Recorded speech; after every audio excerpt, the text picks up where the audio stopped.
Welcome back, everybody, to the After Hours ERP podcast. It's After Hours. You know what's going to go down. Joined today by Laura Pointer. I will help you unfuck your ERP system. So, welcome to the podcast. Guys, I just wanted to kick it off and say thank you for your support so far. This is where we let our guard down. We talk honestly about the system, and I welcome everybody to come on. Um, and yeah, today there is swearing. This is the one of the ones that we are doing. Laura, welcome to the podcast. Thank you for Thanks for joining. having me, Rob. And Thank you yeah, so there much. will be swearing. There will be. There would be. I mean, to be quite honest, we were talking about this a little bit before we kicked it, like this recording off. We was like when you flick through the LinkedIn profiles, yours stood out for me. So I was just like, oh, I know her. Like she liked my. Oh, and I was just like, oh, what happened? Why did the header change? I thought that was quite refreshing, flicking through LinkedIn, seeing that. Talk to me about talk to me about anything you like introduction. But first, obviously, let's get that out the way. What do you, like? What are your thought processes on that? And obviously, it worked because I remembered you, Yeah. right?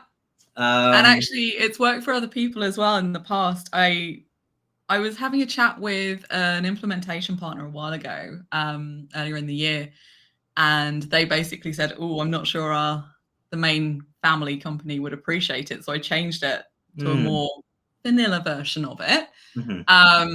And then when they were just like, yeah, there's actually nothing for you right now, I was like, okay, fine. So I changed it straight back. And literally the day I changed it back to unfucking, I got a lead in my DMs going, "You're talking my language, lady. We need a conversation." I mean, oh, like, yeah. I mean, that must come from a place where the customer must be thinking, "We're in deep shit," Yeah.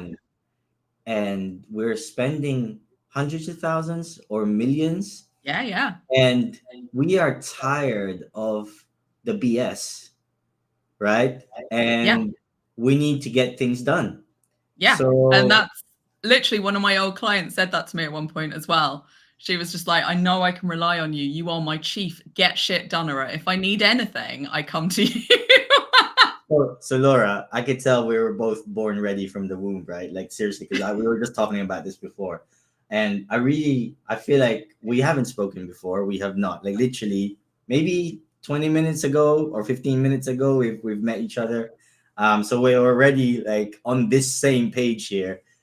Talk to me about this to elaborate on this. Like, why do you think companies get themselves into a rut?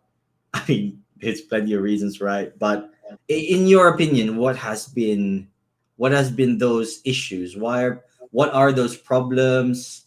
Um, Please, anything. Yeah, no, I think sometimes it's multifaceted. So, I mean, one of my favorite companies that I ever worked with as a client, their legacy system had been in for 20 years. Mhm. And bless them, they didn't know what they didn't know. And they just assumed that the way they'd always done it was the only way to do it. And because they were a relatively smallish company in not a particularly big location either, they had huge staff retention because they were one of the main employers in the area. So if you kind of got a job there, you were almost set for life. And people Mm, just didn't really leave. So mm, they'd go in, they learnt the old system, and that was it, right? And that was all they knew. And when I went in, God love her, she was one of the finance managers. Like one of the first things she told me that she needed to do was that we needed to create all of the staff as suppliers. And you know, when you like, say that again. You need to do what now? She's like, yeah, we need to create all the staff as suppliers. And I'm like, why? Why would you do that? And it turned out that in their legacy system, that was their workaround and the only way they'd been able to pay expenses. But in her head, that was the only way any system paid expenses because she'd never done it differently. mhm. And that whole mindset piece, especially when they're a smaller firm and that's all they've ever done, I try to use like simple analogies with my customers as well a lot of times. So like I said to her, like, Okay, so in your old system, you effectively needed to make the number 9, which was paying expenses, and you did that with using 5 and 4, right? Mm-hmm. The new system has a different way of doing it. So in this new way, we're just going to use 7 and 2. You're going to get the right outcome at the end. We're still going to make you the number 9, Mm-hmm. but we just need to approach it differently. Mm-hmm. And actually getting people to take that step back and understand what is it you're trying to achieve here, Mm-hmm. and how can the system enable you to do that, rather than we'll just move everything we've always done over here. Because half the time as well, if we're brutally honest, the systems are in a shitty state when they make that choice to upgrade, right? Mm-hmm. Or change or re-implement or whatever they're doing. Mm-hmm. They are in a world of bloody pain. And what gets sold? What gets sold? The dream gets sold. Oh, we're gonna fix all your problems. All the problems, right? It's a silver bullet. It's a magic wand. Obviously, people don't say that, but I mean, to be fair though, that is also a good way to get change kicked off, like excellent way. But at the same time, when the magic doesn't quite happen, it's a lot of work. It's a lot of work. It's a lot of work. It's so frustrating as well, because I think one of the main issues that I see a lot as well is that there's this assumption almost throughout the organization, whereas the people at the top, who are the deciders and hold the purse strings and all the rest of it, say, right, you're my key team of work stream leads or whatever, you're running this project, blah, blah, blah. Cool. They don't tell them what they expect from them. Mm-hmm. And often, quite rightly, often they're doers and they know what the day-to-day stuff that they do all the time is and how that affects their day job. Mm-hmm. But at no point has that communication happened going, you're allowed to make changes. Actually, we want you to make changes. Mm-hmm. We're investing an awful lot of money in this new system. Mm-hmm. We don't just want the same ship that's been driving us mad for however many years now, repackaged in a shiny new software. Like, that doesn't bring return on investment, right? You only get that if you adapt, you change, you get better functionality out the other end, you get better reporting, you get more management information, drives decision making, all of that good stuff. But that doesn't happen if you're just churning out the same shit. And there's that almost assumption from the guys at the top going, yeah, of course they're going to do that. That's what we put them there for. And the guys down there going, oh, shit, that's not my job. I haven't got the authority to make that decision. Like, that's way out of my pay grade. Like, I can't do that.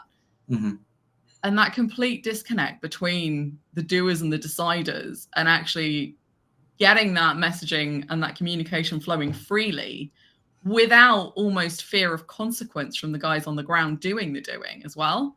Because sometimes, like, I guess that's the advantage of independents like me.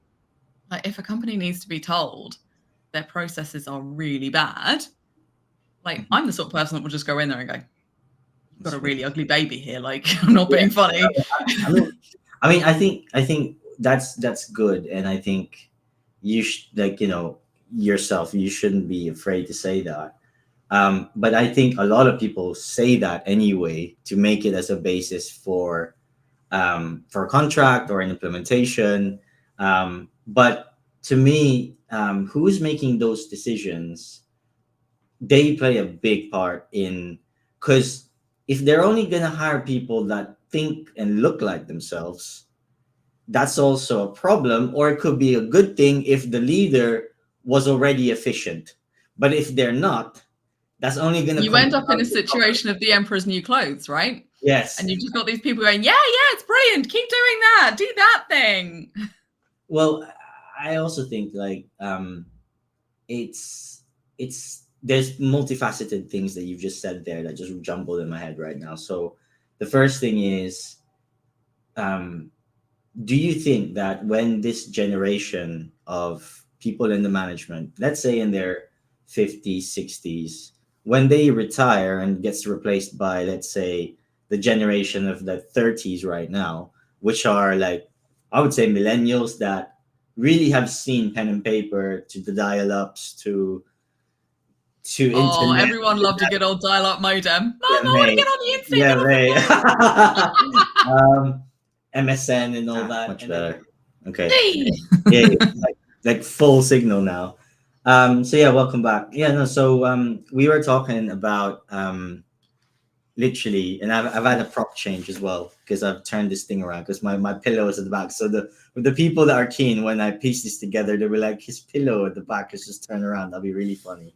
Um, anyway, no, just to carry on the conversation, like to say, yeah, when do you think that when the next generation, like our generation, or like the people in their 30s or whatever, the millennials take over, do you think that there will be a shift in the ERP industry? Because a lot of this feels to me like companies that are stuck, especially the mid-tier ERPs, what they're dealing with, manufacturing industries and whatnot. Do you think that this is going to have an obvious shift? Do you think that might I be? think it's going to be an interesting one, because it's interesting to me, especially with the manufacturing firms in particular, Mhm, because a lot of them are what I would probably consider to be quite old school. mhm, And they're quite like, they still have clocking in systems. And they're like, it just makes me giggle because like, they're like, oh yeah, our staff have to be here between like, I don't know, 8:30 and 4:30, whatever.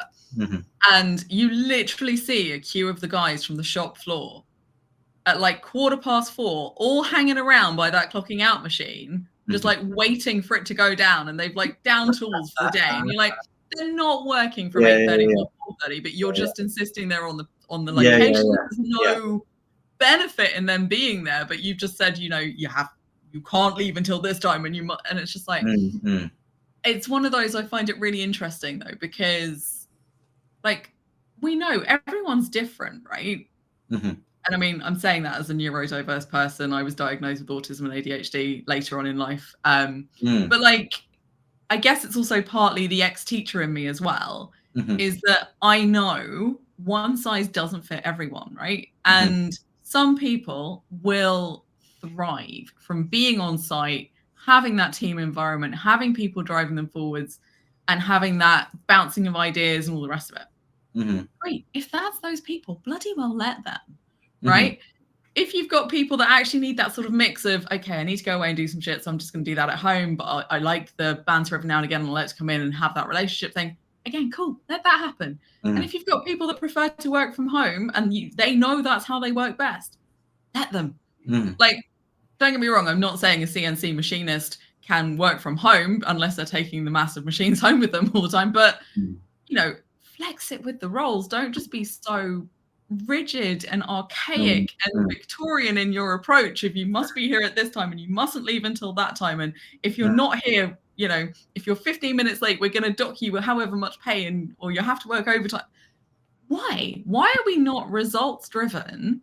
mhm, And if people are delivering what you need from them, does it matter if they do that in a day, in 4 hours, or mhm. base it on what you're getting from them. Yeah, And I absolutely. think our generation are more used to that as an idea, Mm, and kind of having been through, like you say, the invention of the internet. Like, I saw a mhm. little meme on Instagram the other day that had me in stitches when a teacher said to her class she was Yeah. older than Google, and they were like, "Oh my god!"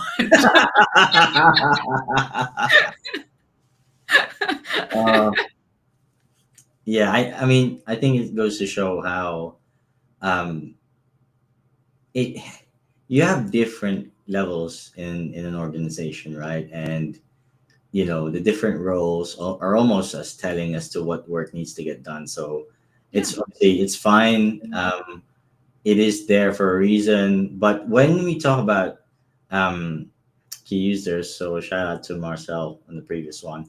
Um, you have to really clean your house and almost like set expectations to go, okay, I know 100%. this is on top of your normal job, but hey, this is what's in it for you. And it's almost like, okay, on your next performance review, this will play to your advantage.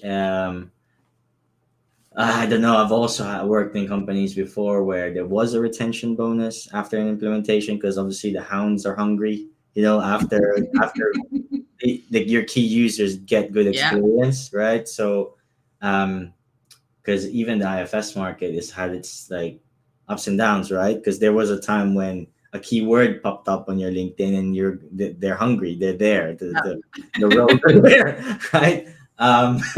So anyway, I think I've lost the point. I think all I'm trying to say is like I think it must be a generational thing. I think, I think so. And I yeah. think it's also really interesting because I tend to do a lot of my work remotely.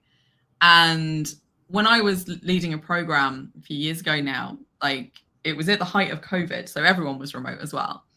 Mhm. But one of the guys that worked for me, bless him, it was really sweet actually, because he was just like, thank God for you. And I was like, what do you mean? And he was like, because I would literally ring him and we would have team video calls and we'd just be chatting shit. Like, did you catch the footy last night? Did you watch the F1? How was your day? Like, Yeah. normal.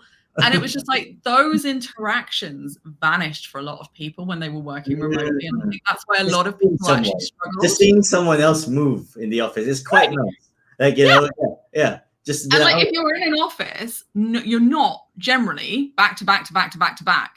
Where actually that's what happened to a lot of people working remotely was that they found themselves only having really worky conversations, mhm, but then they suddenly lost the human element of it all. mhm, And I mhm, think a lot of people felt really, really isolated and really withdrawn in that moment. So I mhm, would make a point with all of my team and mhm, like with one of the guys as well, he was like, it's like normally when I'm working, I've got someone opposite me and we're both working and it's all fine. I'm like, well, we'll do that on a Teams call then. He's like, what? I was mhm, like, well, I'll video chat you and we don't have to talk. But you can say, can you have a look at this formula? And I'm like, yeah, of course I can.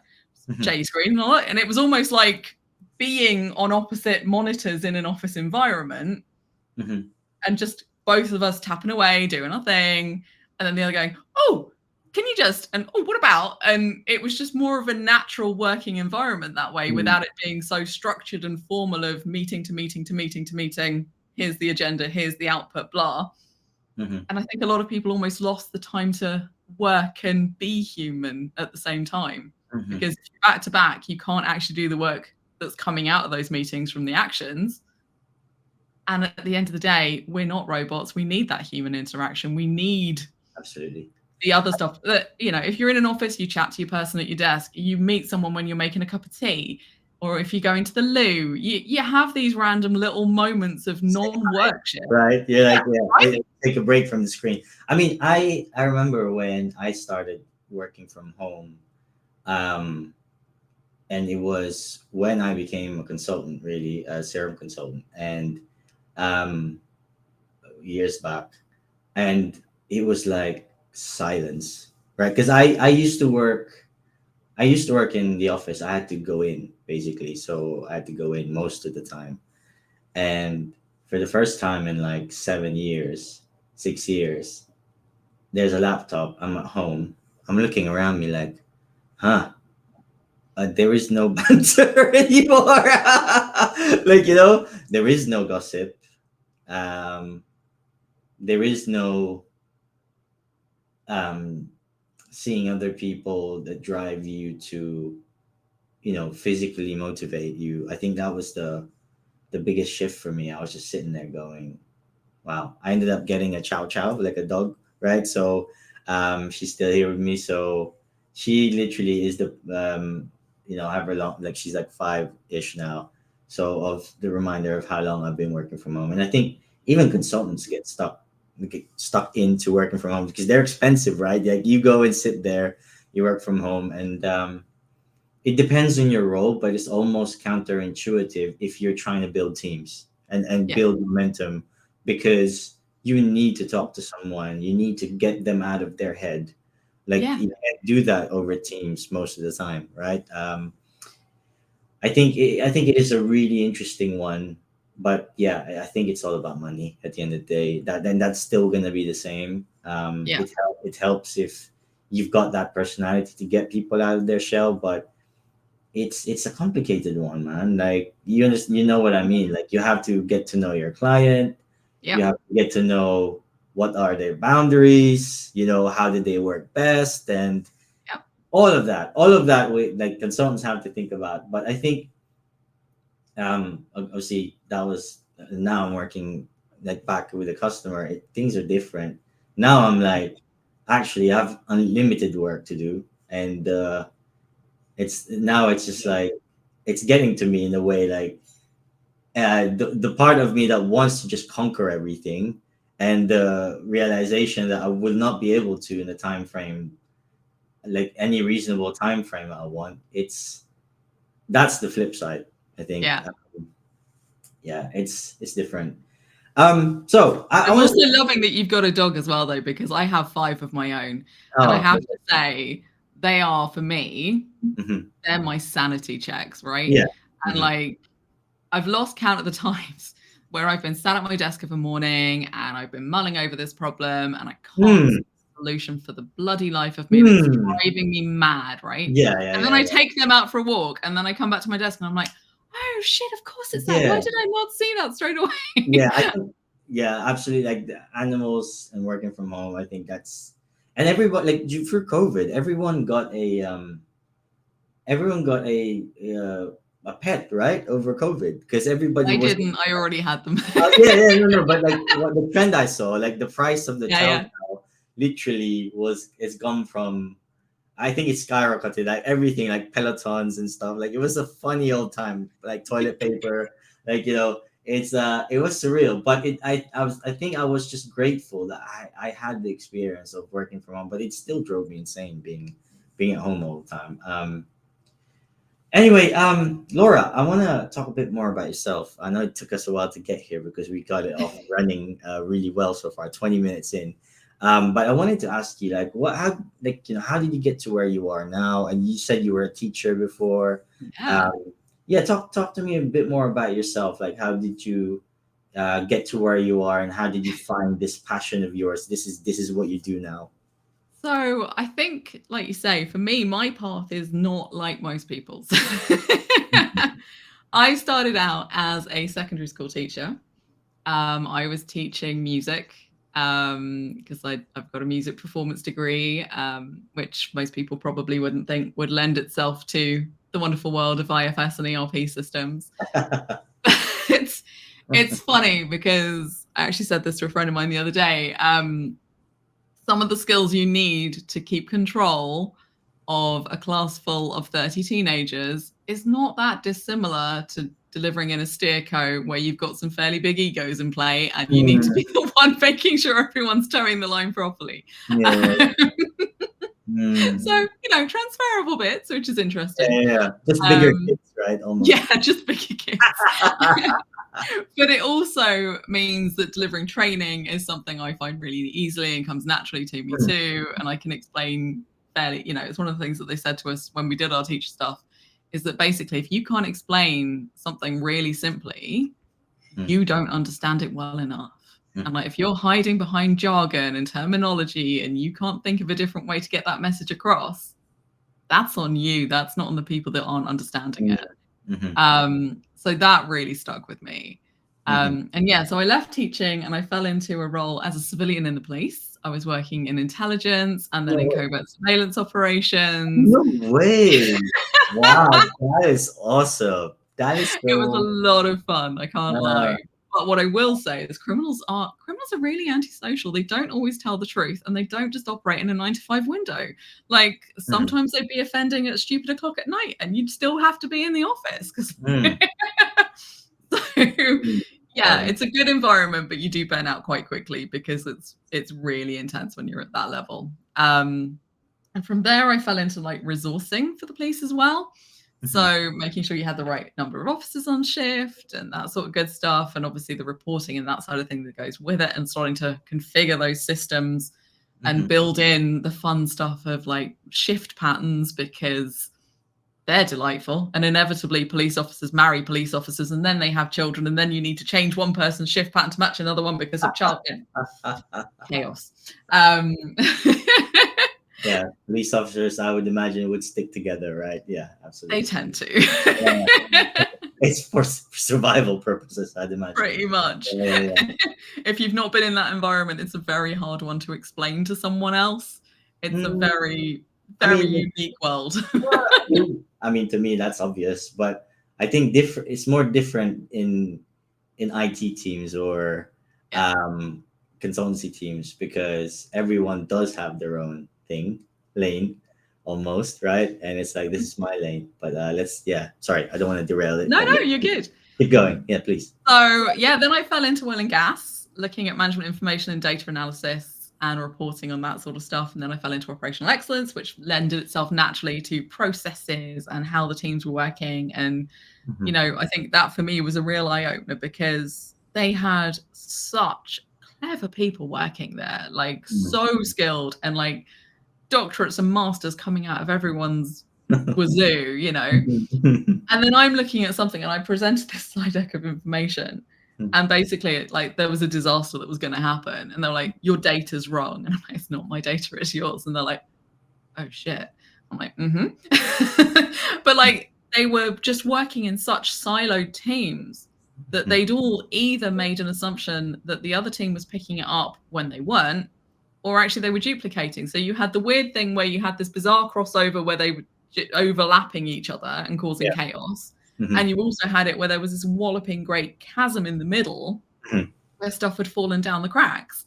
So that was a really good kind of starting point, I guess, for me in terms of systems and ERPs, because those guys also were going through an SAP implementation as well, which I personally found a fascinating way of doing it, because at the time, basically they flooded the business with consultants who almost came back to the business with it on a silver platter, delivered under a cloche. Ta-da, there you go. And they're like, they felt so disconnected from the whole thing. And then it was like, well, this is your system, you've got to work with it. And they were just like, well, what? Why is it? How does it? What? And you could see there was no buy-in from any of them, because they literally felt this whole thing had just been imposed on them. So is that like too many cooks, right? Kind of scenario. Yeah. Too many cooks kind of a scenario, and also just no explanation in communication as to why things were happening and the benefits it would bring and all the rest of it, which normally would tie in with change management and everything else. But this was just like, have it. And you could just see the complete disillusionment on so many of the staff's faces going, well, this has just made my life difficult. Like, why why am I doing it this way? Why do we have to do this? Like, and some of them were reverting back to typical businesses. I'll just do it on a spreadsheet because I understand that and I can maintain that myself, and no one really needs to see it. That's a good one, because it's almost like you have to keep selling the dream, but then it's also like people are going to be resisting anything new, but and then it's almost like, well, how good are you selling that endpoint, delivering that endpoint? It's really quite, if you unravel back an implementation, it's kind of like a magic show almost at the end of the day. Either works or it doesn't, because and then obviously consultancies would fight over what's the scraps afterwards. But I mean, at the end of the day, this is why costs balloon. But I don't know. I think implementations are they're important. Like like implementations, upgrades, they're important, and they could drive change. But only, in my opinion, given the right conditions, obviously. Sure. And the other thing is, though, as well, right? People are creatures of habit. People like familiarity. And especially if you've got someone who's been doing a role for 10, 20 years, however long, even if it's shit and it's clunky and it's janky and they have to click too many things, but they know if they click it 3 times, it finally does it. They know that. And they've almost got that comfort blanket of, well, I just need to do that thing 3 times. It's not ideal, but it works, right? You give them an entirely new way of operating. Suddenly they feel like the new person again. Suddenly they haven't got those 20 years of experience and that wealth of knowledge and the comfort of, I know what to do if this goes tits up. And suddenly their entire confidence and feeling in their own ability to perform is out the window. So, forgive me if you've said this already. So you said that you were in the police, and then how did you end up with the scenario of with the ERP stuff? Is it within the police that you did? No, that was in oil and gas. So you were in oil and gas, And so, were you a customer at the time, or Yeah, were I you was customer side. I was part of the internal team the working. SAP? Right. Yeah, Yes. Now I remember. So when you did that, you were what, a key user, a super user, I would imagine at the time, or yeah. were you? Okay. All right. And then did you have the aha moment of, I like this sort of like madness, right? And I'd like to do it more often because I mean I found that I found the highly charged situation, um, and I suppose this is positive, but when I was at Volac, um, you know, headed up by Mark Large, I felt the rush of that. That was amazing. Everyone got together. It was a great team. I had a great team there. I had Animalians, I had Billy Syret, I had um, all these amazing people. Really, Yeah. now I come to think about it, looking back, and Annie is pretty well known in the IFS space now, part of the user group. But um, it was like a perfect storm, and I just felt like, yeah, this is the environment I want to be in. I want to be in this Yeah. highly charged situation. Did you find the same thing? Were you like, yeah, Similar, I think. So for me, I'd say I've always kind of figured with any computer system, even from being at school, like I was the person who installed a minor virus on the network on my last day that made every computer in the computer room burp because I could, and it was funny, much to the teacher's absolute dismay. that's so funny. That's so funny. Yeah, Oh, it was an entertaining one as well because it started off really quietly and the distance between them was quite stretched out. And then as the day went on, the burps got louder and the distance between them got shorter. And yeah, I wasn't my favorite pupil that day. but I'm sure the people were laughing though. Like, Oh, they yeah, absolutely were. yeah, And yeah, they yeah. all knew it was me because who else was going to be the person to do that? But, it's one of those I've always kind of figured that someone somewhere has programmed that system to do that thing. Mhm, So it's not like the system is cleverer than me. mhm, The system is just doing a standard thing that someone else has told it to do. mhm, So if someone else can make it do that thing, I can figure it out because mhm, why not? And I guess for me, I love problem solving. mhm. Like people come to me with problems and I'm just like, well, you could do this, this, or this. And they're like, oh my God, how did you know that? And I'm like, because they're obvious solutions. But they've got so caught up in the problem that they forget to think about how to get out of it. Mhm. So I love the problem solving nature of it. I love the pace. I love the speed. I love I thought you getting were going to say pain. I thought you were going to say pain, but but that's yeah. it though as well. Like so like I love getting shit done. I really do. And I Mhm. love seeing people in a better place when I leave them than when I arrived. I love that. Yeah, But absolutely. also for me, having worked in that police environment, I've worked on operations where someone has actually been shot, right? That Mm, is fucking scary. yeah, absolutely.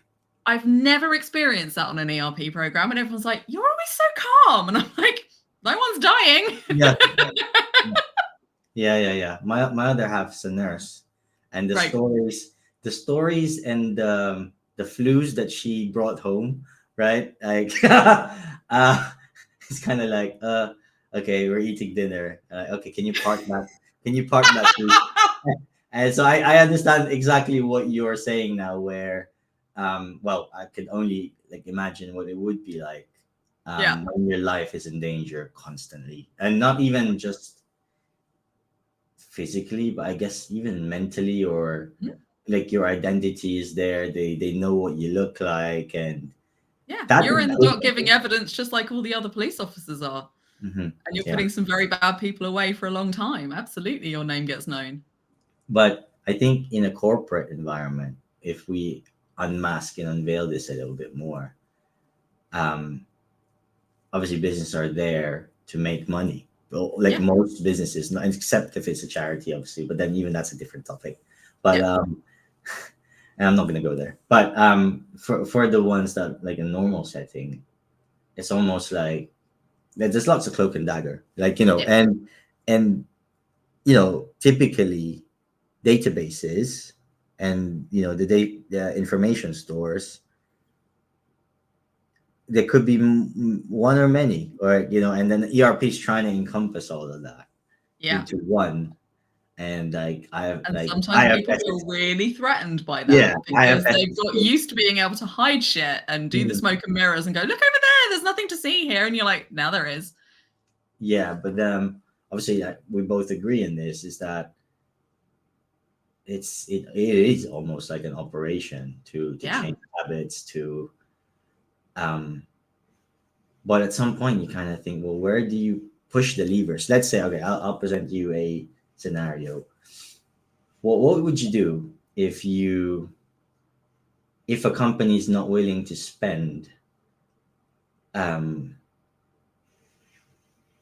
or they're wary to spend because they got burned before? Mm-hmm. let's say let's say either a failed implementation, or I mean, do they really need to spend, or do they just need to change their own habits? What are the ingredients to do that? Because I guess Yeah. everyone's wanting it to do it almost for free, right? Why wouldn't you? Yeah. But Yeah. what are your thoughts on, like, let's say a failed implementation and then having to go, okay, but you need to actually put money in, or Yeah. how do you put money in? And obviously everyone you turn to will tell you a suggestion of how to spend that money to Yeah. turn things around. Like, have you been in that situation before? Yep. Like, So it's always an interesting one for me because I've also seen exactly that scenario play out in front of me. And when mhm, I've gone in, I'm like, right, can you show me the scope? And they're like, oh, we haven't got that written down. And you're like, that's an interesting opener then, because why not? And they're like, well, we all know what it is. And you're like, do you really though? mhm, Because for me, knowing the scope is important, but also knowing what the fuck is out of scope is probably as important, if not more important, and mhm. can save so much wasted time, effort, energy, cost on things, people going down rabbit holes, probably well intentioned. I feel guilty about that a little bit. Like, in fact, I like crimming stuff. I like customizing stuff, so I'm probably a little bit guilty of that. But yeah, carry on, please. Yeah. But it's like, for me, one of the first things I always try to do with every new, especially if it's fallen over before I get there and I'm doing the rescue mission, is actually just take it back to basics. And it's actually do an audit of what is it you need? Mhm, What is it that if, heaven forbid, everything fell over tomorrow and you couldn't do everything on a system, what would be the core things you need to get going to enable you to restart trading? Because they're your must-haves, right? mhm, Anything after that is a cherry on top and a nice to have, and it enhances functionality and all the rest of it. And we can deal with that iteratively later on. mhm. But actually, what do you need to keep trading? Because if you can't answer that, you don't know what modules you absolutely have to have on day one. You don't know. Has my thing just dropped again? That's okay. Hey, welcome back. Yay! That's okay. Yeah, you're talking about salvaging. Yeah. Uh, yeah. So you said, I think you got to the training part once you've taken it to basics. Yeah, so take it right back to basics. Understand what you need to trade, what's a nice to have, and all the rest of it, and actually really focus in on making your absolute must-haves your core scope. And everything that falls outside of that is a nice to have. And if we have time, sure. If not, it goes into phase 2, right? Mhm, And actually just getting that kind of understanding and actually just saying really simply, this is in, this is out. And then people are crystal clear. And because otherwise people, like I say, with the best of intentions, they can go down these rabbit holes mhm, because they go, oh, well, that would be amazing. And if we did that and we did that, and that could lead to, and before you know it, they've wasted 2 weeks, 4 weeks, however long on this thing, but it's actually delivering no value. mhm, And that can really cause scope creep and all the rest of it and the knock-on implications of time and cost as all, I always say to people as well, you can have 2 out of 3 things normally, right? You can have speed, you can have quality, and you can have value for money, but you can't have all 3. If you mhm, have speed and you have value for money, the quality is going to suffer. mhm. Oh, See where that's I'm going with this? And like each one has a knock on. If you have 2, the third suffers, mhm, generally speaking. So it's getting people to understand actually where are their priorities. mhm, And something else that I've also seen in so many businesses as well is that they have so many initiatives running mhm. that the guys on the ground are just like, when are we going to reach that steady state? When am I actually just going to be able to do my job without this next thing coming at me? And also inevitably coming back to those work stream leads, because they are useful, because they've got that in-house knowledge and all the rest of it, they tend to be involved in every single one of those things. And it's like, well, also understanding for the business, where does this implementation sit in terms of your priorities? Because am I now competing with this initiative over there that's trying to tackle X, Y, and Z? Like, is that actually your number one and the ERP is maybe number 4, in which case I know I'm fighting a losing battle if I'm fighting against those guys? Or actually, is it priority 1, in which case I get to kick some ass and go, I think you'll find I'm winning right now because it's my project that's your number 1.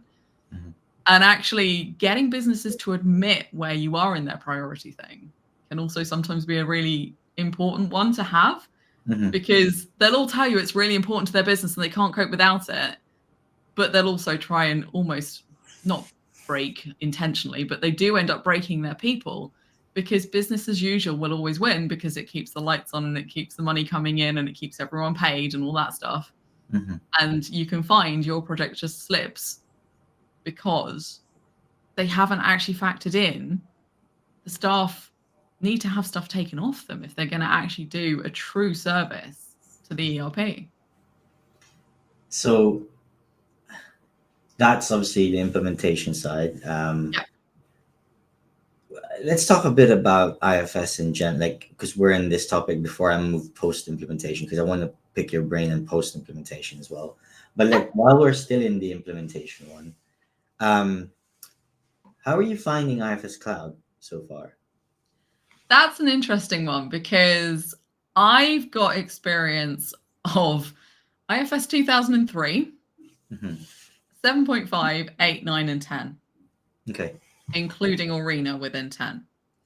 And actually what's finding really interesting is that a lot of recruiters now are being told by end clients that unless someone has got a full life cycle cloud implementation, they're not interested.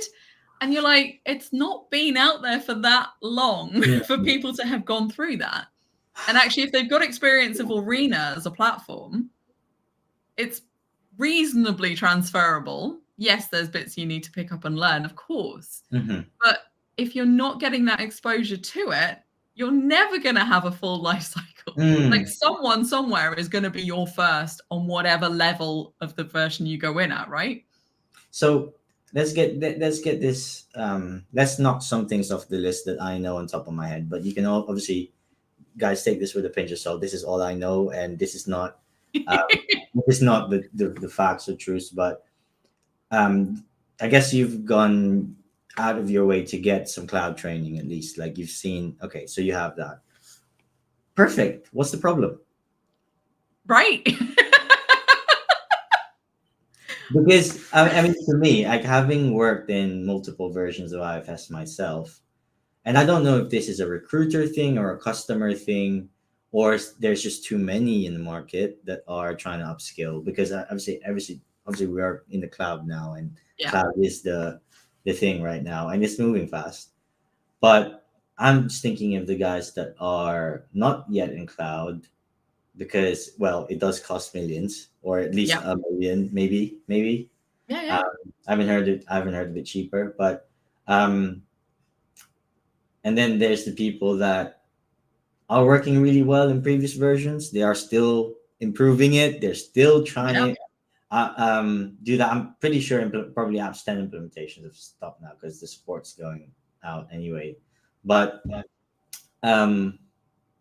it's a UI change, granted, and it doesn't feel like you're gonna do a technical role anyway. In which case, you say that permissions always seem to come my way, as do some crims. But even though I never mention them, they always end up on my bloody desk. And you're like, how did you know? yeah. No, but like, obviously, what I'm trying to say is, like, you're not, you know what I'm saying. Like, you did.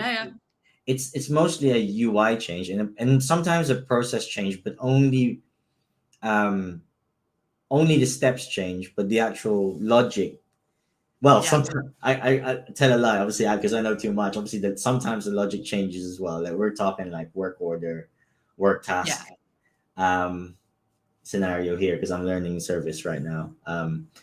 Or let's say I have learned it and I'm continuing to. But Yeah. um, yeah, I think this is an interesting one, Laura. I think you might even just need a week or two, like of just going, okay, this is cloud. Let me take this home, which I'm sure you would. Like you'd Yeah. be like, okay, um, and let's get it going. I think that is probably all you need because anyway, arena is very similar to cloud, right? Yeah. And yeah, I mean, I've done arena a lot, so cloud was easier to go and do. Yeah. And I'm probably like in the phase where you're looking at my face because I'm doing a lot of the technical, moving the custom fields around, seeing how upgrades of cloud, because there's levels of cloud, I guess, Yeah. changes the Different layouts and phases. stuff. But Yeah. I mean, I guess like I think it's transferable, like, especially if Yeah. you know arena. So I can't see why someone won't take a chance on you. It's like when you're sold to clients, it's almost like they need to know it 1,000%. They're gonna deliver. Yeah. They're gonna bowstring it. They're gonna just change everything. And I understand that, though. I guess that's an age old problem. Like, where are you gonna get the experience if someone doesn't give it to you? So, Yeah. um, yeah, it's a funny one. I think, yeah, I don't like I said, lots of people will be in your shoes, Yeah. right? For sure. And probably are, especially the ones that um, are trying to get that cloud experience. But yeah, I see exactly your point. Okay, let's talk like post implementation then. Yeah. Um, talk to me about that. Talk to me about the different scenarios you've seen it play out. Where it's gone well and it hasn't gone well. Maybe. I think my favorite one when it went a little bit wonky was at a manufacturing firm, and we Okay. had done such thorough testing. I cannot begin to explain to you. It was Really? so good. Like, All right. honestly, Mm-hmm. like months and months, it was nailed on. We all knew it worked, right? So Mm-hmm. we've pressed the button, we've gone live. It's a Monday, nothing's pulling through to finance. And we're all like, what the fuck has gone Mm-hmm. wrong? Like, this worked last week. Like, we know this bloody worked. What the fuck has changed? Mm-hmm. And it turned out that the engineering manager had decided to make some changes to some of his basic data in the live environment without telling anybody No way. and without realizing it had a knock-on consequence. So you're saying they did something completely different from everything else that you've done Oh, before? yes. Like the grill. Okay. All right. Well. Yeah. Yeah, Okay. because he hadn't quite grasped that what he did affected everything else. Mm-hmm. And we'd given them access as a workstream lead that we told them they can look at the system, but don't transact in the system. Just check your stuff is what you wanted it to be and that nothing's gone wrong when we've done the migrations and it's all as you expected. And he made some changes without telling anyone. And we were all just like, oh my God.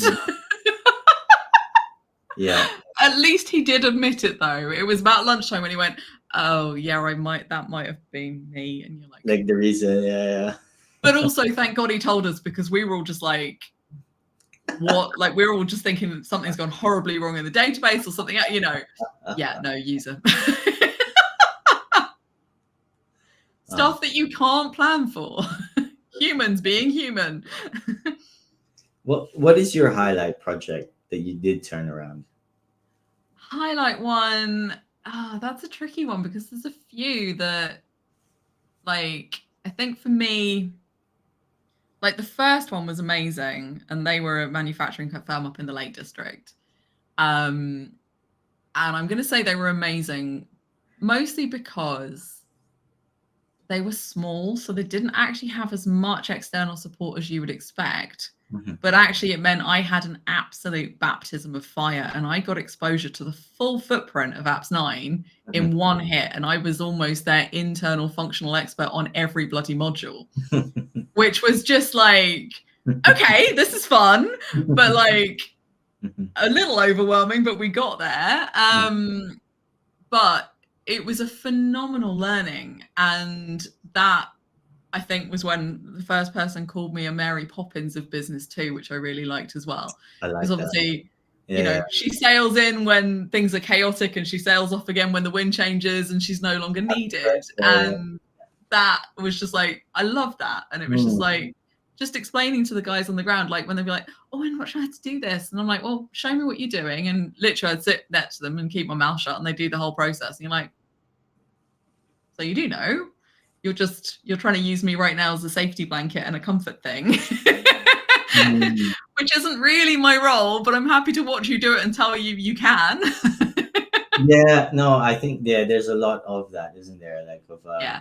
you know when your work is done and it's time to Yeah. to watch them grow, right? You know, Exactly that. you And can't knowing that they're in yeah. that better position and that they do know what they're doing. And also that you've not kind of been a gatekeeper of anything and that you've done that full knowledge transfer and they know if something falls over, how to fix it. How It's to not find just the that solution. Yeah. yeah, they're not just going through a process by rote and because they know that this is the thing and that's the thing that happens after that and blah. They're actually able to dive into it and go, oh shit, it went wrong there. That means I need to look at this. That is the thing I really love when I'm doing this sort of work and just seeing people step up to that challenge, I guess, in a way. See them grow. Yeah, absolutely. Yeah. And realize that, okay, yes, their role might be different, but different doesn't have to mean scary.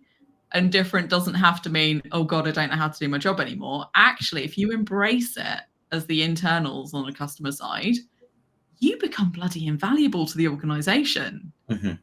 And seeing them kind of go, oh, actually, I do know what I'm talking about here. It's a great thing, right? Yeah. Don't you love it when you go into a company, you know they're talented, Yeah. you give them everything, you almost baby them. They Yeah. grow and they flourish, and either they find a new role or they stay and they get promoted or whatever. I think that's so awesome. It's Like, the you know, best, right? that is so nice. I don't have kids yet, but I would think that that would be my definition of like a year when you just turn someone around, especially the one person you're working with. Yeah. Yeah, And no. like, I think that for me is that massive overlap between the teacher and me and this work as well. Because it's enabling people to go beyond where they thought they could and do stuff they actually 12 months before probably were telling you, I'm never going to do this. I'm never going to understand it. It's never going to make sense to me. And then they're suddenly there presenting to the steering committee and the execs and all the rest of it, telling them why stuff is happening in their business and what they need to do about it. And you're like, there you go.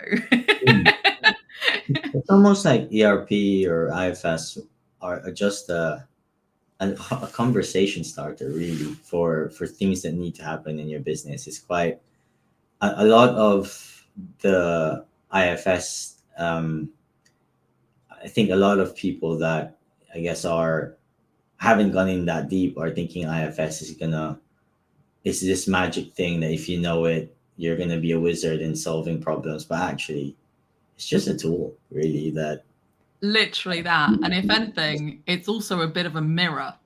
Because if your processes are shit and don't work and don't make sense, they will really be highlighted in a new ERP, right?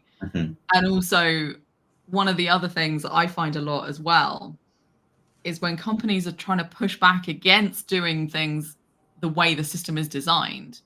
And you're just sort of sat there going, in the best one in the world, like, I know every business out there wants to believe they're special and that they're unique. But like you say, ultimately, everyone's just trying to make stuff or sell stuff and make a profit at the end of it and pay people, right? How they go about that may be different. It might be service-based or it might be product-based, whatever. But ultimately, everyone's trying to do the same thing. Yeah, absolutely. Like, if that standard process works for literally hundreds and thousands of companies across the globe, and you're telling me it can't possibly work for you, I'm gonna be the bearer of bad news and say that's actually a you thing. No, absolutely. And obviously, an ERP or like something like IFS is the accumulation of product testing, development, getting thrown in the fire, different Yeah. scenarios, different industries that you belong in, right? So it must stick for a lot of people, and it won't be around if it was shit, right? Like That, right? like yeah. So no, absolutely. I think what I was gonna also touch upon, what have you here is how do you think resource is important? Like how, because I guess ERP is like such a big word, right? When I say it's gonna try and do everything, Yeah. and the project is gonna turn your business around, it could. But I've all like, and we've all heard horror stories of where it actually broke a business, right? Yep. Literally bankrupt the business because of how expensive it could be. Um, how would you say resourcing, not just an implementation, maybe post and during an implementation? How do you think? What's your thoughts around that? Like, what are the types of people, and what do you need to do with them pre, like during and post implementation? When thinking about it. Yeah, no, I think that's an interesting one because I think initially when I've had the chats with businesses, a lot of the time they almost want to throw all their senior people at it on the initial implementation side of it, right? Mhm. Um, which I get is probably a little bit of a fear thing, and it's also probably wanting to keep that control and not letting things run away and all the rest of it. But I've seen it as well when a senior member of staff has made a decision and the knock-on consequence for the person doing it day in, day out, like they're just sat there going, like, you've just made my job a million times fucking harder than it ever was. Like, what? It could make people quit as well. Like seriously. 100% that, right? Yeah, So yeah. just like, it works for you now, but you fucked it up over here. And like, well, fuck it, I'm going to go somewhere else where this isn't now my nightmare. Mhm. Um, Yeah. so I think there really does need to be a balance of doers and deciders involved, and Right. actually that open conversation where it may well be a decider knows something is coming down the line strategically for the business, and actually things have to go a certain way that might be different than the doer's ideal, Hmm. but that should be a conversation. Hmm. And they're sort of and explaining that why. And it's like, I hear what you're saying, but actually what we need to do in this state is this because of this. And the benefits it's going to bring to the business because this is happening further down the track that you didn't know about yet. That's why we need to do it this certain way, right? Hmm. And having those conversations can actually shape people's thinking about what they're doing, why they're doing, how they approach it, and all the rest of it. And also, like I've seen it as well, where people have Hmm. the doers have been too involved and those conversations haven't happened, Hmm. and they've designed it for, I'm going to almost say yesterday because they're going back to what they're familiar with, not even today. But the deciders know there's acquisitions on the cards, different companies are going to come into play, the whole Mm. growth aspiration of what they're trying to do and who they're going to be and how they all fit Stop. together. Stop. Right. Yeah, because of the acquisition. Yeah, absolutely. Yeah. That's such a good point. Yeah. And like trying to future proof it by having those. And you only get that by knowing what the hell is going on. And Yeah. you don't get that from gatekeeping everything and not telling everyone, because you can only make a decision with the best information you have at your disposal, right? Absolutely. It's like playing poker, right? You can Yeah. only make the best decision. It's really, really like it. Like, um, But also knowing that if you've made a decision, mhm. it's not like the fucking stone tablets that Moses got the 10 Commandments on. They're not there for eternity. And Mhm. no one's going to start a religion off the back of it, however many hundreds and thousands of years down the line. Mhm. If you've made a decision and now new information comes to you that changes the course of shit, change the decision if it's no longer the right one. Yeah. Oh, Laura, I mean, we can go off a million tangents here, but really, I wanted to kind of ask you, like, have you been? I think let's talk about resource just because it's in my brain right now, and I think Yeah, it's yeah. such a sticking point. It's almost like this, right? Okay, app stand's gonna get switched off, like the support next March. Is it March Yeah, next year? end of March. So now businesses are in a rush to get to cloud, right? Probably consultants like yourself or people are thinking, well, I'm still in 10. I need to get myself that experience or whatever. And then there's that big rush to get there. Now, could be expensive. It probably is. Money is the talk. Like, let's not skirt around this shit. Like, really, money is the thing. Yep. And they're gonna go into it, and their internal staff's already potentially already struggling, or you've had a key person leave, or whatever else, right? Okay, now you're gonna bring all these consultants in. What's gonna get retained, right? And obviously, even consultancies, they can't convince you to hire another person because they're bringing that cost in. So they're gonna try and make it fit that whatever hole that's in. Like, is it a round or a square? They're gonna try Yeah. and make it happen. And I think this is the conversation that I want to bring to light today, or at least one of them is, you can't have all this work and have only 3 or 4. I don't know. I'm not gonna give specific numbers, but No. you need to really make sure that your internal team is gonna fare well during this, and there's gonna be, what's the plan if people drop off, Yeah. or how you gonna retain that stuff. I think this is the master stroke of what I've seen when it worked. Thankfully, I've watched someone do it, like, Yeah. back at Volak. So, like, they, like, Mark had a plan. Like, now I'm seeing it. I didn't understand it at the time, but he had the plan post go live, like, and during. So, Yeah. I don't know. I guess I'm making my own point, but I guess do you have your own take on that? Like, is that like a difficult? I think resource is always a difficult one, right? But resource is always really tricky, and like you say, especially after people have been through an implementation, that's when people start to know their names, and people talk about, oh, this person on this project was great, and before you know it, a partner is trying to nab them and is offering them more than they've ever had before, and all the rest of it. you got to be ready. Yeah, no, absolutely. But I've also seen the opposite happen as well, where one client that I worked with, they had a lady involved in the project who had literally worked for that business for over 40 years, and she was due to retire. And they appointed her as a work stream lead.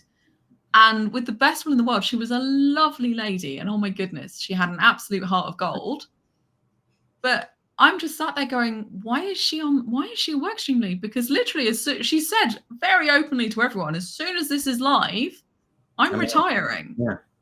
Like, why would you give her all of that knowledge and get her involved in that future build if you know she's leaving?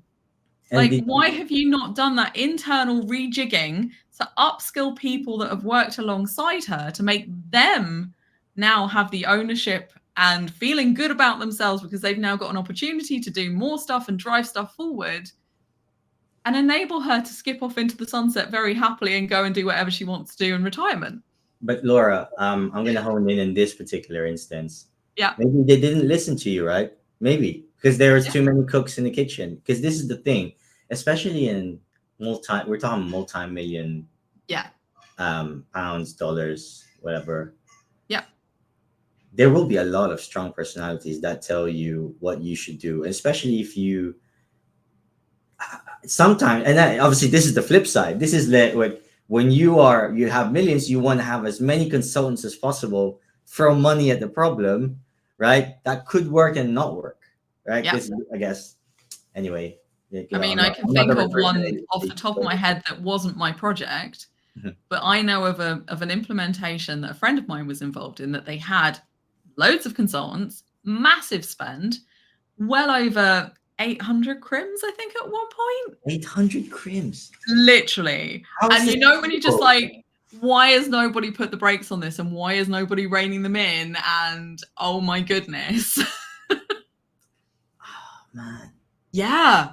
And you're thinking, like, just from a really simple dropping in patches, doing really simple updates, before you know it, the amount of retro testing that would take to make sure it was actually going to bloody work. Like, you've created yourself a world of pain by trying to recreate what you've always done in a new system that isn't designed to work that way. Mm-hmm. Like, yeah, some crazy stuff happens. And like you say, sometimes it's just they think by throwing more cash at it, they'll get a better outcome. Mm-hmm. But actually, sometimes you actually do need a really strong person to just go in and go, please stop. Just stop.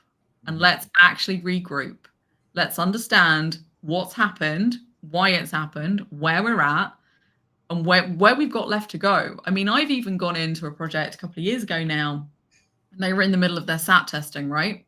Mm-hmm. And a director was really pushing his staff to get this done. So, and like every meeting was like, you've got to do your testing, you've got to do it, rah, rah, rah. Yep. Okay? Mm-hmm. And they were all going away and they were all doing it. What none of them had actually put together was that they were doing it completely out of logical, chronological sequence. So you had people trying to complete a works order before the customer order had come in, before this had happened. Like, and obviously the poor finance guys at the end of it going, this makes fuck all sense to us. Like, what are we meant to do with these numbers? Because they're meaningless. Mm-hmm. And literally having to tell those guys to take it right back and do it as an end-to-end process. And literally for those guys, I spelt it out in a massive Excel spreadsheet. And it was a really simple rule that unless the line above you had been marked as completed, you don't touch it. Walk away. It's not for you. Hey, welcome back. Hey. Can you be too nice? And could Yes. that be your downfall in an ERP setting? Yes, 1000%. Okay, talk to me about this. Yeah. I mean, it's one of the things that, if anything, I'm probably not. And I've got that reputation of holding people to account and making sure everyone is actually doing what they're meant to be doing. Yeah. So much so that a PM on a partner side one day, I called her out for not doing her job, basically. And her director phoned me later that day to tell me she'd quit after we spoke. No. And he actually came to me and was like, thank you, because someone needed to tell her. And I was like, it wasn't meant to be me. Like, I'm not meant to manage your staff for you. I mean, some consultants are that hitman, right? The necessary hitman that you hire to do your dirty work for you. I mean, that's the Expendables. But please, yeah, carry on. Let's carry on. I think that's half the problem. Like, if it's back to that Emperor's New Clothes thing, right? And if you're just saying yes because you don't want to rub people up the wrong way and you're afraid of what they're going to say, and you're just like, oh, well, the customer's always right, and if they're asking for this, then that must be what we need to do. You're going to create problems. And actually, or a ton of work you can't do. Right? You need to be pushing back and going, well, why? Why is that the way it has to be for you compared to all these other companies? What makes you so bloody special? Like, tell me your reasoning. And if you can do that, absolutely we'll consider it. But if you're just going, oh, well, that's just, it just keeps them quiet over there because they're just used to doing it that way. Tough shit. Sorry. No. Like, grow a fucking backbone and tell them that this is how it has to be. Even if you want to blame the system, right? And go, the new system, it has to go this way. And they'll go, oh, fine, whatever, Do you know what, though? I've seen both ends of the spectrum. I have been managed at all the ends of the spectrum as well. I've had really hands-off, like literally just in paper managers. Yeah. I've had ones where they they lead from the front. They actually do the work they ask you to do as well, which is great. But like could be in the tight end, and I don't want to mention the name because he's actually ahead of one of the partners right now. He heads up that team. So shout out to you. You've done that.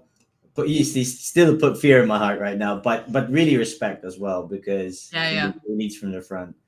But I've also had really nice ones, but now I'm thinking being too nice would mean that everything is on the plate, but nothing gets done as well. Yeah. There's a balance to be struck, right? it's a strange one, because then It is. And it's it's also, like, for yeah, me, yeah, a lot of it comes down to actually knowing and treating the people as people and knowing what motivates them. yeah. Like, you know, if you're saying to me that the most important thing in your world right now is your chow chow and all the rest of it, I'm going to chat to you about your dog. I want to know everything about her, right? I'm going to get to know you as a human and Mhm. find out what drives you. And like, if you ever tell me she needs to go to the vet, I'm going to be checking in with you and I'm going to be like, how is she? What happened? Yeah. Like, does she Oh, like the vets? Because like all the yeah. rest, like, because one of my old dogs, bless her, the one who passed away earlier in this year, if I mentioned the vet word to her, she was pulling me to get in the car because she bloody loved them, right? Whereas another one of mine is like, brakes on, you're not taking me anywhere near that place. I don't like it there. But like, that's different people, right? And for me, that is a true manager who knows who their people are, Mhm, how to get the best out of them, what motivates them. Because mhm, for one person, it might be cash, right? If they're driven by that bonus structure and all the rest of it, and they can see that's coming at the end of the implementation, mhm, great. If actually someone else is more driven by knowing they get to go home at a certain time every day and that they get to walk their dog and then that makes them happy and all the rest of it, also great. But I'm gonna tailor my approach to those people differently mhm, because I know it's going to get the best out of them. And actually, if they feel seen, heard, valued as a human, mhm.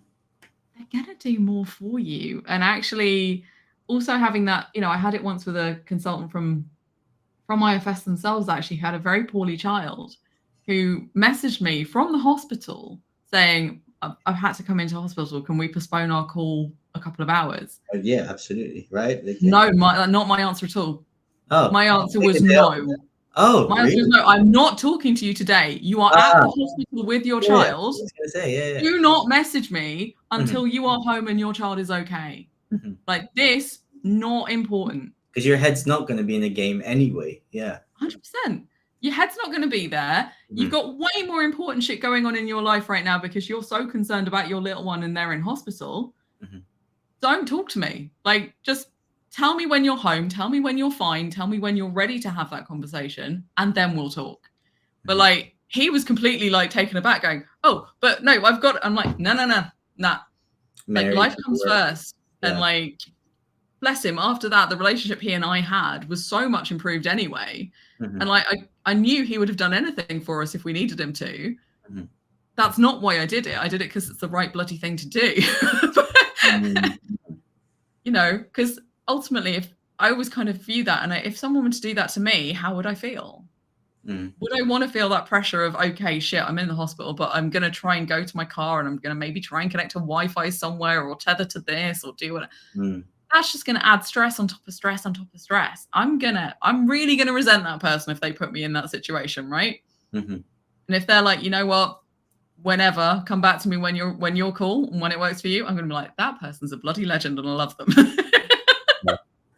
Laura, I have another question for you. Just is popping off my head right now. Is have you had a situation where um, either you signed up for a situation willingly, knowing that the project timescales are too short, or have you? And then secondly, have you been in a situation where you've had to extend?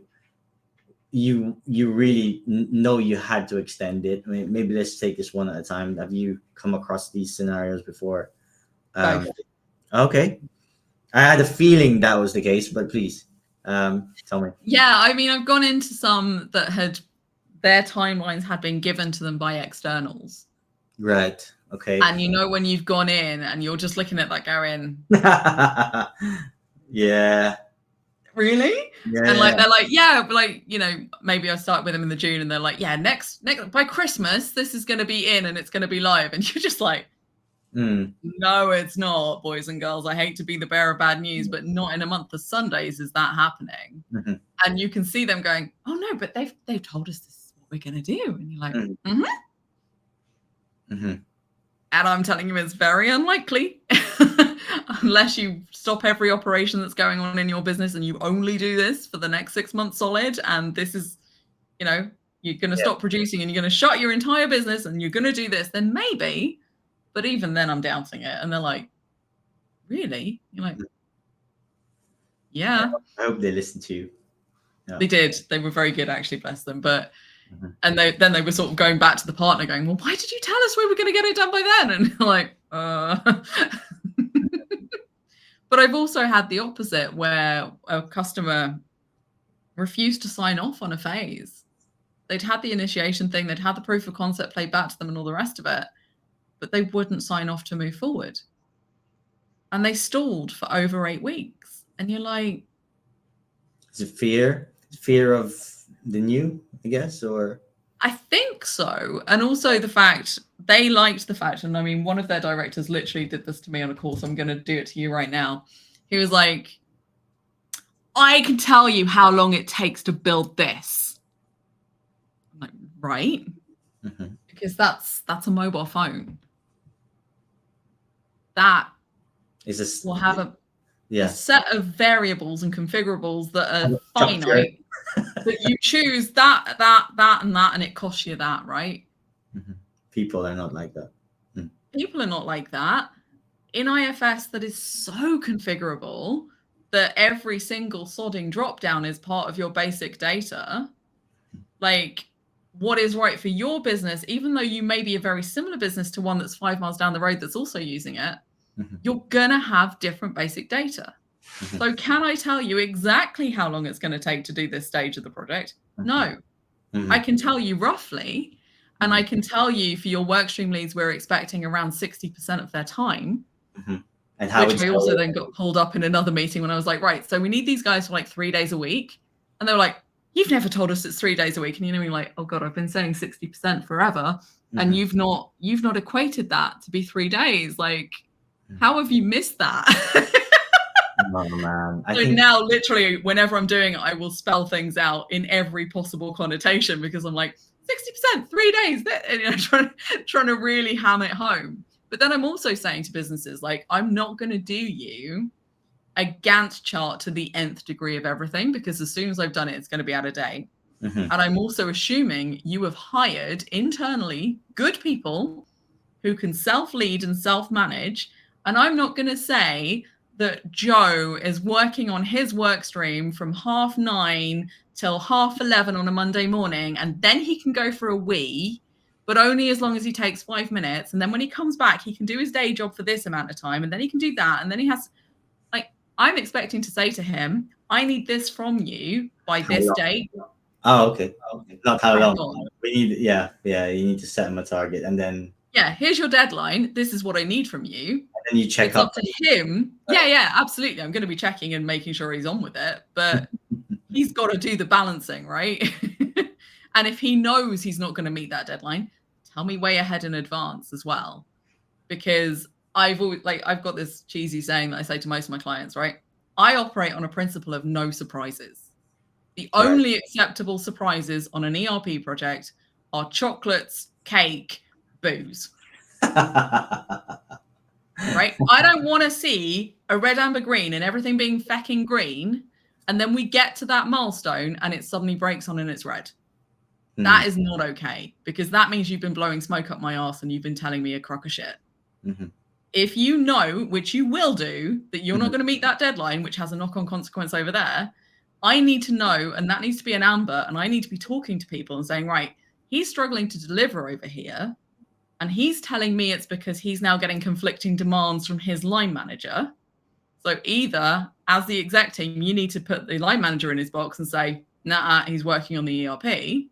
Mhm. Or you're saying to me, actually, BAU is more important right now. And I'm going, that's fine. But you're now going to incur a delay as a result of that. Are you okay with that? Mhm. And So, have that as a conversation, because, like, hopefully if you've dealt with them when they're just a risk and you flagged it, you can mitigate it before it becomes a genuine issue. yeah. Yeah, there's a lot to unpack there. I think ultimately, leaders in a company are very important, and what they choose to spend on, and what people they choose to retain and throw at the problem, which is the ERP implementation and post, are really key. What Yeah. would you do then if a company like, because again, I've asked this before, but yeah, you mentioned the three cornerstones. Is it time? Is it speed? Speed, quality, and cost. Quality and cost. Okay. But have you had it where it was been a very difficult conversation to go, have you ever sat down with somebody and go, this is going to fail if you don't address this? And they were resistant, or how do you unlock I mean, that? I've even seen it with one company where the MD was like, well, I don't understand why this data's taking so long to load. I'm going to key it in. And when you're like, don't think you are. And like in the nicest possible way, if as the MD, you have time for manual data entry like that, rather than to let the DM guys write their scripts and test it and make sure it goes in properly, what are you actually doing? Do your shareholders know that's what you've got that much free time that you can do that, fella? It's one of those that, like you say, for me, it's communication all the way from the very beginning. Because like that no surprises thing works every single direction, right? I don't want to be caught off guard. And I don't want them to be caught off guard by me going, guys, like this is an absolute clusterfuck. And them going, well, it's all been green. Why are you what do you mean it's now gone wrong and it's going to fail if we don't do this?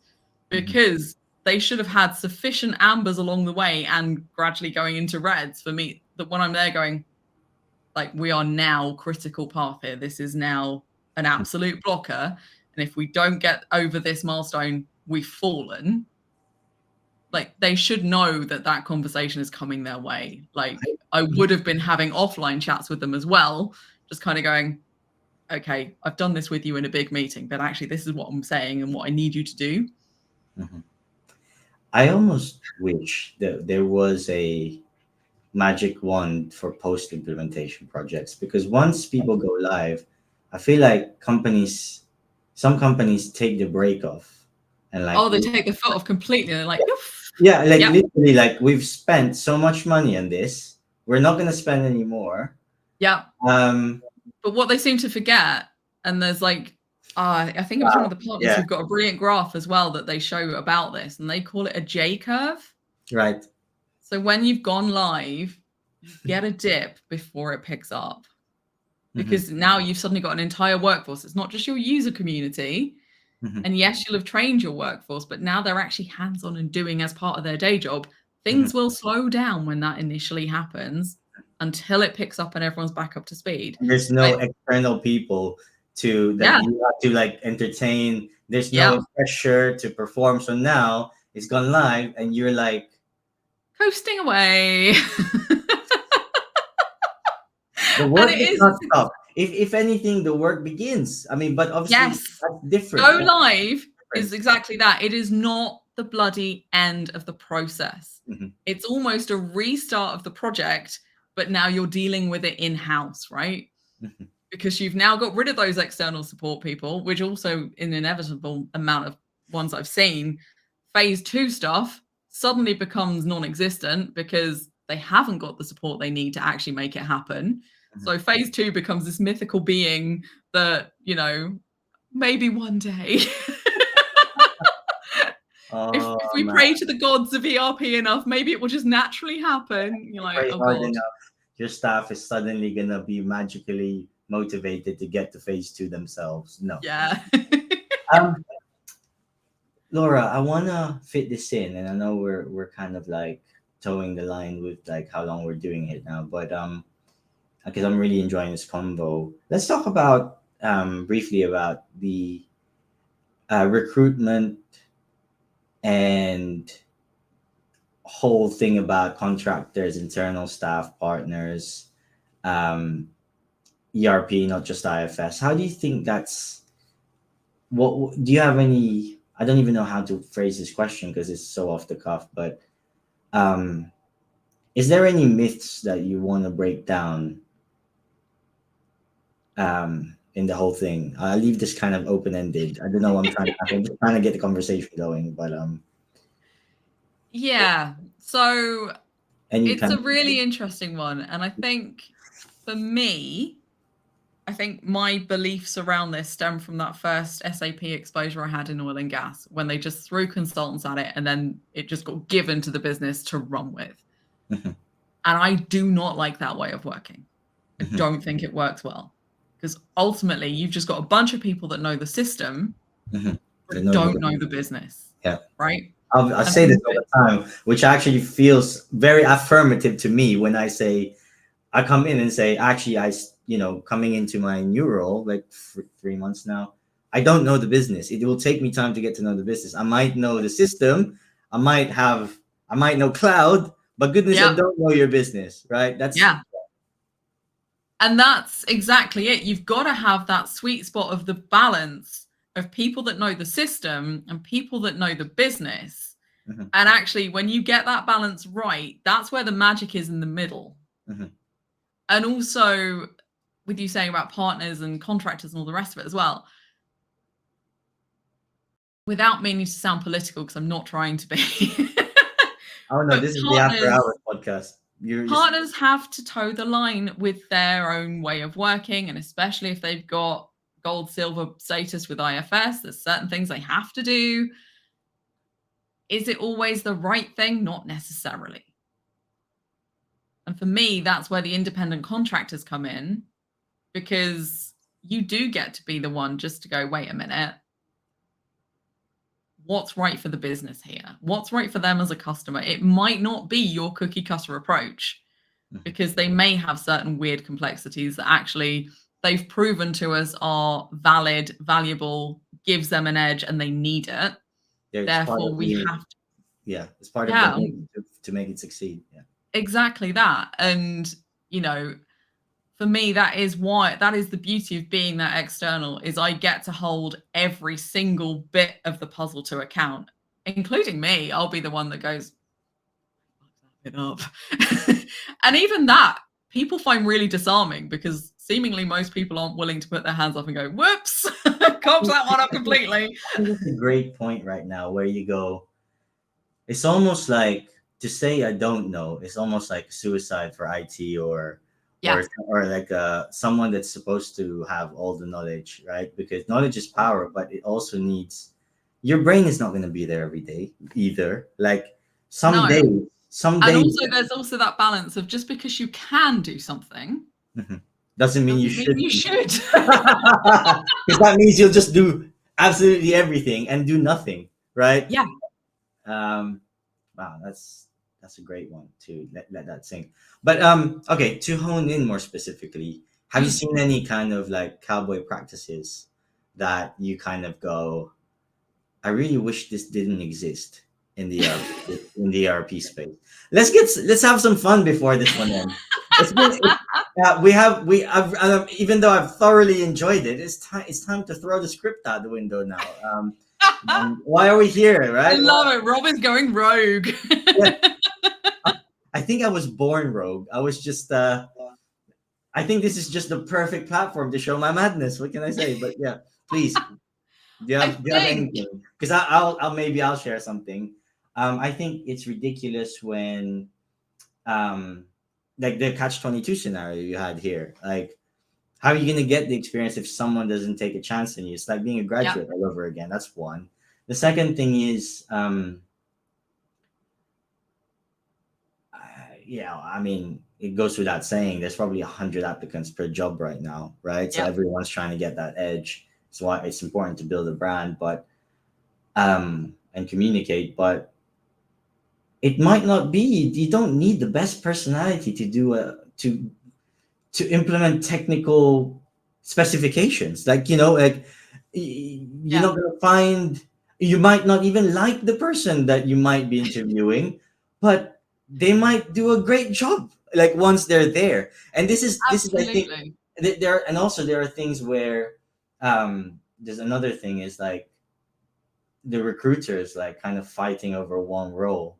And the one thing I wanted to call out was the whole rights to represent thing, because I've Yeah. had that so many times when um, I don't even know the rule. The rule seems to bend, like, depending It on. seems to almost be like buying a house, right? And if you viewed it with one estate agent first, and then they take it off the market, and then you view it with another one, the first one So still wants their thing, you've had and the you're same like, problem. Yeah. yeah. And it's like, That's the guys, most you told me ridiculous that thing. role didn't exist. That's why I went with the next recruiter. It doesn't matter if you made a phone call 3 months ago. You told me it had been withdrawn. Like, get a grip. This is the craziest thing, honestly. Like, it is really bonkers. And It is. I've seen my current manager's phone ring constantly during the day if people just and it's funny thing that he said was like he was like, well, if we need you, we will ring you. Like, Yeah, yeah, you yeah. don't have to generate this need. I mean, that's The my, other thing I've also seen is recruiters putting out jobs that don't exist, yeah, I right? think And they're that trying to do exactly what you just described. They know that a certain firm is going through an implementation and they're like, right, let's build a project team. Let's get all these consultants ready. We'll get the consultants briefed. We'll tell them all this shit.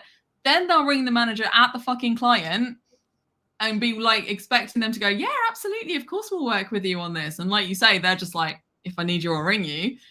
And then this recruiter's now got an entire mini project team almost on standby, ready for interview. And then they're like, oh, yeah, they've decided to go with another partner. And you're like, of course they have. it's almost like you wish you could pull back. And I've seen a lot of people try to solve this, like forums, um, groups, and LinkedIn to kind of post jobs and like like ravenous wolves, people will go to the job. I almost wish, and again, this isn't going to change the recruitment industry in this podcast. I'm going to try and attempt that, but I almost think there's a better way of, and this is where I gravitate to is I always almost wish there's a public benchmark for the recruiters. They Yeah, need to be held accountable for one, how they treat you as a yeah, candidate, but also how they treat customers. But because they're chasing a bottom line and it's also a profit margin, yeah, it's almost it's really crazy out there. yeah, Like it's the only thing I would say. And then what do you do? Do you end up, and obviously the poor firms with the requirements, you take what you get given because it's yeah. such a niche skill. I don't know if I'm making any sense right now, but like I think it's No, just a you are completely. mad, insane world of being there because Yeah, I was looking, because I wanted to reskill to a different functional area at the time, and thank God I found a role that yeah. was going to give me that. Um, but yeah, I'm sure you've got your own kind of And thought. like you say, though, as well, sometimes, and I think it's human nature as well on that side of it, when you said that like they'll go for someone they like, and you're like, Hmm. that's, you're almost creating an echo chamber if you do that. And that's a really risky thing to do. And Hmm. almost when I've built teams, I'm actually sat there looking, going, right, well, do I need to be able to get on with them? Well, yeah, probably. Hmm. Does that mean I agree with every single thing they say? No, absolutely not. And Hmm. actually, having people that bring different opinions, different skills, all the rest of it, Hmm. for me, that's actually the true meaning of diversity. And actually getting that mixture of all those differing opinions and having people question you, because actually, you know what? If they're questioning me and it proves me wrong, amazing. I've learned something. Yeah, and If they're questioning me and it proves me right, also amazing, because I've now got extra validation that I was on a good course. yeah, Both are useful. and both are engagement. It's almost Yeah. like it's like the angry social media posts that make you angry, make you engage. It's the same thing in real life. Yeah. You want people to be just engaging because the last thing you want is a disengaged user who will quit or Yeah. he's giving you the lip service, right? Yeah. And like But you say, going on to that social media thing, it's almost as if now in the world in general, people don't believe you can disagree and that you're either with me or against me. And it's like, fuck off. no, Like some no. of my best friends, we have such differing opinions on so many things in life. Mhm, Does it mean I value them any less as a person? Of course it bloody doesn't. They're wonderful humans. Does it mean I question a lot of my own beliefs and I can come to different viewpoints based on what they're challenging me with? Yes. And is that half the reason I love them as much as I do? Also, yes. this is great. No, so no. Just to hone back, I just almost wish that the recruitment space and the customers have some sort of benchmark Yeah. on I don't know, because it is a tough world. Ellis told me that, like, a couple of streams Yeah. back. Like, it is a tough world. I think I might need you to drop off and back the one last time, Laura, and then we will call this, and then I will just try and I'm edit it. so sorry about Oh, this. that's okay. That's all right. It's okay. It's all good. Yeah, no worries. Hey, you must be really enjoying the convo though. At least, like, you keep coming back, so it must be good convo, and I can already tell it's another classic. So I must be hitting the home run right now with three. Not to toot my own horn too much, but I think this is going to be an amazing one. I think I'm enjoying it so far so much. So let's carry on. I think maybe like final points, but yeah, I just think the whole recruitment industry is okay. Like anybody, we need results. We need the right people in there, but you also need to train your recruiters to be, Yeah. to a certain standard, and obviously some of them learn it on the way, but Yeah. Which has its merits in a way as well for some of them. But also, one thing I'm going to add on this recruiter logic thing too, which for me personally has been a real bugbear, because like, yes, okay, my most recent roles have generally been project and program leads and all of that sort of good stuff. Awesome. I also have business analyst experience. I also have functional experience. I also have and they just pigeonhole you. Like, I'm only going to talk to you if it's a BA role. It's like, well, I've done a shitload of PM work. Why are you not talking to me about that? Oh, because I've got you down here as a BA from this particular year. And you're like, which was however many years ago. And you're now discounting all of these other years of this additional experience. Like, we're not just one-trick ponies, most of us. No. Like you're saying, you're in your existing role now because you're trying to upskill and do a different function, right? Great. Does that mean in future they're only going to come to you for the ones you've been doing in the past before you did this role because they don't have you down as being this functional? And you're just like, come on, people. Like, if people bring more to the table, have them somehow checked as being able to do this function, that function, BA, PM, whatever it may be, change management. Have an additional way of flagging that person so you're not potentially overlooking them because they don't fit your, well, I appointed them as a BA back in 2018, so I will only ever approach them for BA roles evermore, and it will still be at the day rate I paid them back in 2018. This is crazy. That's the crazy part. I think also the word BA is used differently in the US. That's what I found when I was in the market. So that's completely different. That's what they call all their functional needs. Like, but here a BA is somebody who's like in the middle, like analyzing in between like the business requirement and the actual business. So probably someone who can also, without meaning to sound cheesy, they can probably speak tech and human. Because I've seen it so many times as well, where the business thinks they've given a decent spec to the developers and the techies, and the techies go away and do what they've been told, and then they deliver it back, and the business is like, well, that's not what we bloody asked for. And the techies are like, we've done exactly what you asked us for. What are you on about? But no one's actually got that ability to talk both languages and almost translate or be the bridge between the two sides. That, for me, is where a true BA comes into their own. Yeah, no, absolutely. No, I think we won't be able to stamp this problem out. Unfortunately, this is just gonna be here. But I think at the very least, to me, it's just a fascinating thing to watch. The whole process, because and a good recruiter is worth their weight in bloody gold. Like, the ones that actually take the time to know the candidates, to know the clients, and are actually doing the bloody work to make sure it's a good match and it's a good fit, and that they're happy that the candidate matches the client's needs and that they think they're going to work well together because of A, B, and C, and they know the people and all of that good stuff. Whereas other agencies I've seen, well, literally, when I've been on the hiring side, when I've needed to bring more consultancy support in, they'll just scattergun you with every bloody profile they've ever had on record for the last 5 years.